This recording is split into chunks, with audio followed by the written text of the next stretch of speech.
Assalamualaikum warahmatullahi wabarakatuh. Halo semuanya, salam literasi. Perkenalkan, nama saya Tia Nur Ayani. Saya adalah pembimbing tim 1 Literasi SDN Cangkuang 8. Untuk memenuhi tantangan di bulan Mei, saya akan mempresentasikan hasil review saya menggunakan Ishikawa Fishbone. Nah, teman-teman, saya membaca salah satu teks opini atau argumentasi yang ada di dalam majalah Hibar ini. Judulnya adalah Menyoal Karya Wisata dan ditulis oleh David Riyadi, Kepala Sekolah dari SD Negeri Bojong Kunci 03 Kecamatan Pamengpeuk. Tentu teks ini diterbitkan oleh majalah Hibar. Nah, teman-teman, isi Ishikawa Fishbone itu kan dikenal dengan 5W1H. Maka dari itu saya akan mulai dengan pertanyaan yang pertama, yakni apa? Ya. Apa peristiwa yang diceritakan di dalam teks? Nah, teks ini menceritakan tentang kebijakan karya wisata yang dicanangkan atau disampaikan oleh Gubernur Jawa Barat kita yang baru, yakni Bapak Deddy Mulyadi. Seperti itu. Lalu, where atau di mana? Nah, di mana kebijakan itu kemudian diberlakukan? Teman-teman, kebijakan itu seperti yang kita ketahui diberlakukan di seluruh sekolah yang ada di Jawa Barat, begitu ya, baik itu SMP maupun di SMA. Lalu, pertanyaan ketiga adalah when atau kapan? Kapan kebijakan tersebut menjadi pro untuk sebagian pihak? Nah, berdasarkan penuturan dari Kepala Sekolah SD Negeri Bojong Kunci 03, Bapak David Riyadi, pihak-pihak yang pro terhadap kebijakan ini adalah pihak yang kemudian sadar bahwa kebijakan pelarangan karya wisata ini itu menjadi salah satu solusi bagi mereka yang kesulitan untuk membiayai atau mengeluarkan biaya untuk kegiatan tersebut, seperti itu. Lalu dari sudut pandang yang lainnya, bahwa karya wisata ini memang harus merencanakan sesuatu yang bersifat matang, teman-teman. Maksudnya seperti apa? Maksudnya adalah bahwa perencanaan karya wisata ini tidak bisa sembarangan. Artinya, jangan sampai nanti kegiatan rekreasinya itu lebih banyak atau lebih dominan dibandingkan kegiatan pembelajarannya, seperti itu. Lalu, tanggung jawab terhadap keselamatan siswa pun harus diperhatikan. Nah, pihak-pihak yang menyadari bahwa hal itu kemudian menjadi perdebatan pada kebijakan ini, mereka sadar bahwa ternyata memang pelarangan karya wisata ini cukup efektif untuk mengatasi ketiga hal tadi, seperti itu. Lalu, who atau siapa? Siapa yang mendukung penuh atas program tersebut? Tentu kebijakan tersebut tidak hanya didukung oleh pihak-pihak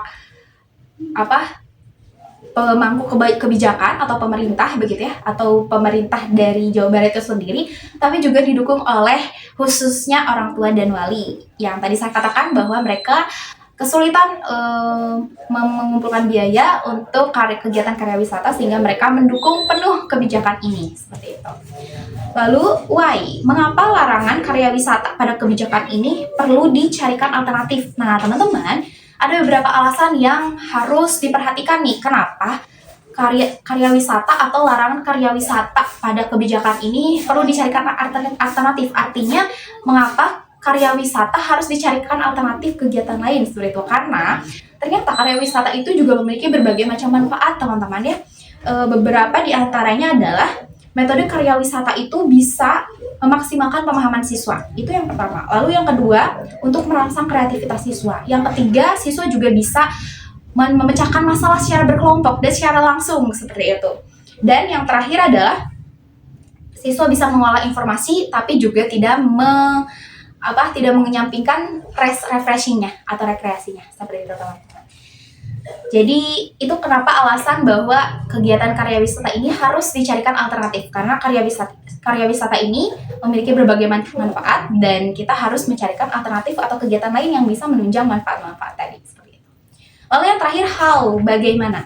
Bagaimana cara yang dapat ditempuh untuk menghadapi kebijakan tersebut? Nah, cara yang bisa dilakukan adalah dengan membangun komunikasi yang baik antara orang tua, antara siswa, dan juga guru atau sekolah, gitu ya. Kenapa seperti itu, teman-teman? Karena terkadang masih banyak pro dan kontra terhadap kebijakan pelarangan karya wisata ini.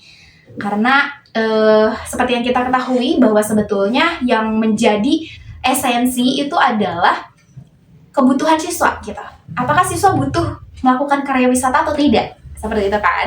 Jadi ini juga bisa menjadi salah satu hal yang harus dijaga dengan baik komunikasi antara kedua belah pihak gitu, khususnya orang tua dan juga sekolah, agar tidak terjadi kesalahpahaman seperti itu. Lalu yang terakhir, hikmah atau catatan penting yang bisa diambil. Sebetulnya dari teks ini, catatan yang bisa saya ambil adalah bahwa ternyata apapun kebijakan yang dikeluarkan oleh pemerintah, tidak lain dan tidak bukan, itu sudah berdasarkan survei di lapangan, seperti itu teman-teman.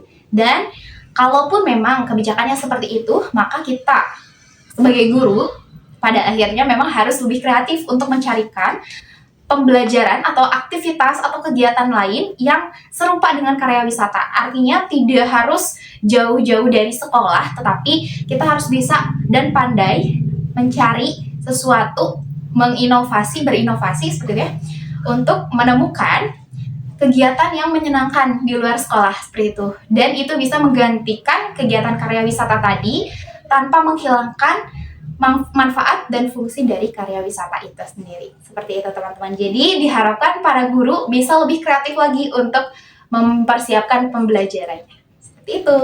Baik teman-teman, mungkin itu saja yang dapat saya sampaikan. Mohon maaf apabila ada kesalahan. Terima kasih sudah menyimak video ini sampai akhir. Sampai jumpa lagi dan wassalamualaikum warahmatullahi wabarakatuh.